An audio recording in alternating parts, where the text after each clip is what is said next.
আমার আজকের রেসিপি ঝিঙে আলুর তরকারি।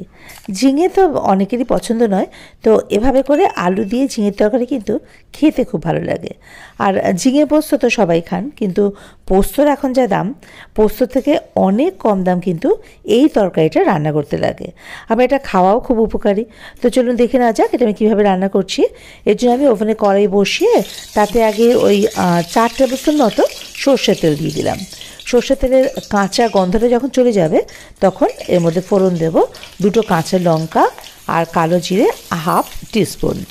এটা একটু ভাজা ভাজা হয়ে গেলেই এর মধ্যে দিয়ে দেবো আগে থেকে কেটে ধুয়ে রাখা আলু।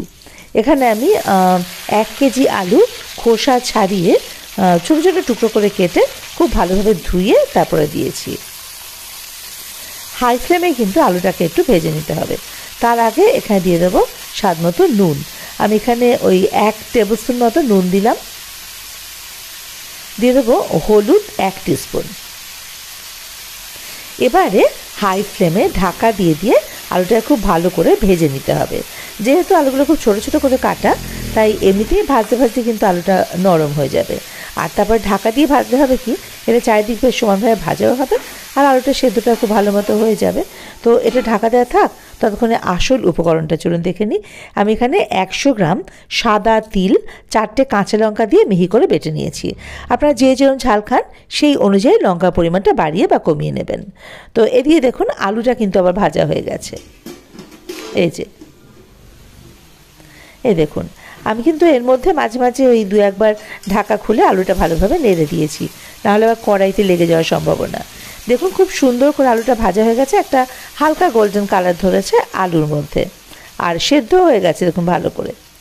এই যে ব্যাস, এইবারে এর মধ্যে দিয়ে দেবো ভালোভাবে খোসা ছাড়িয়ে ধুয়ে তারপরে কেটে রাখা ঝিঙে।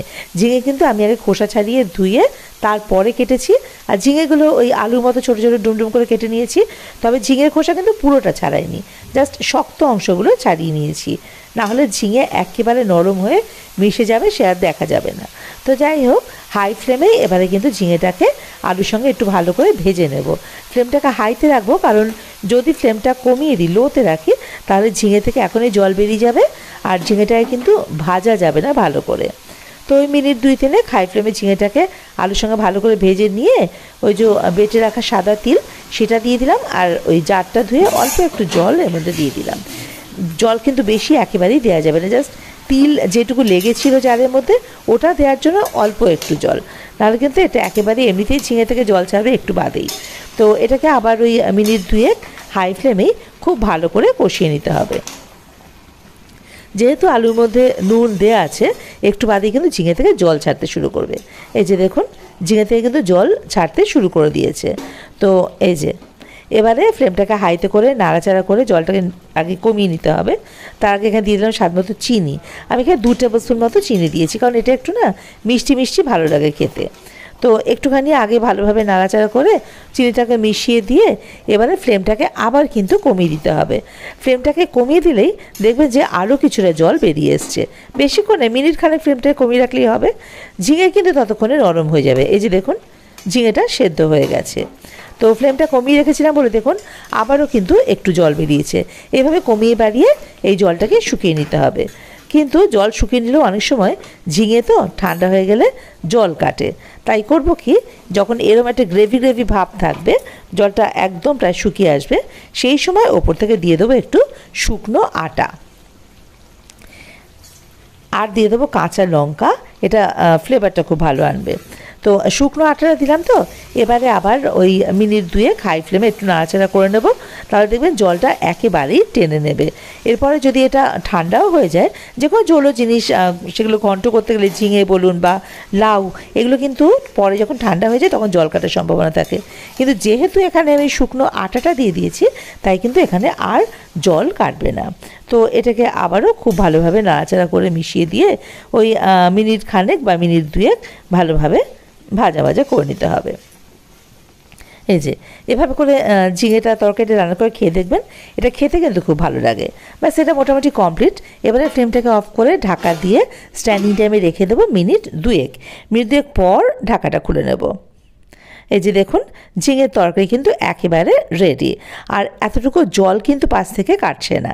এই যে দেখুন জল কিন্তু পুরোটাই শুকিয়ে গেছে। খালি এটা মাথায় রাখতে হবে যে একটু কমিয়ে বাড়িয়ে একটু রান্নাটা করে তারপরে যখন গ্রেভি গ্রেভি থাকবে ওপর থেকে একটু শুকনো আটা ছড়িয়ে দেবেন, দেখবেন একেবারে জল কাটবে না। আর আরেকটা জিনিস, ওই ঝিঙে তো একেবারেই গলে যায়, তো ঝিঙেটা যাতে গলে না যায় সেই জন্য করবেন কি, ওই আলুটা যখন সেদ্ধ হয়ে যাবে তারপরে ঝিঙেটা দেবেন। আর ফ্লেমটাকে কমানোর দরকার নেই, হাই ফ্লেমেই মোটামুটি রান্নাটা সেরে ফেলতে হবে। তাহলে দেখুন ঝিঙেগুলো সেদ্ধ হয়ে যাবে, আবার ঝিঙেগুলো দেখাও যাবে, আর খেতে তো সুন্দর লাগেই।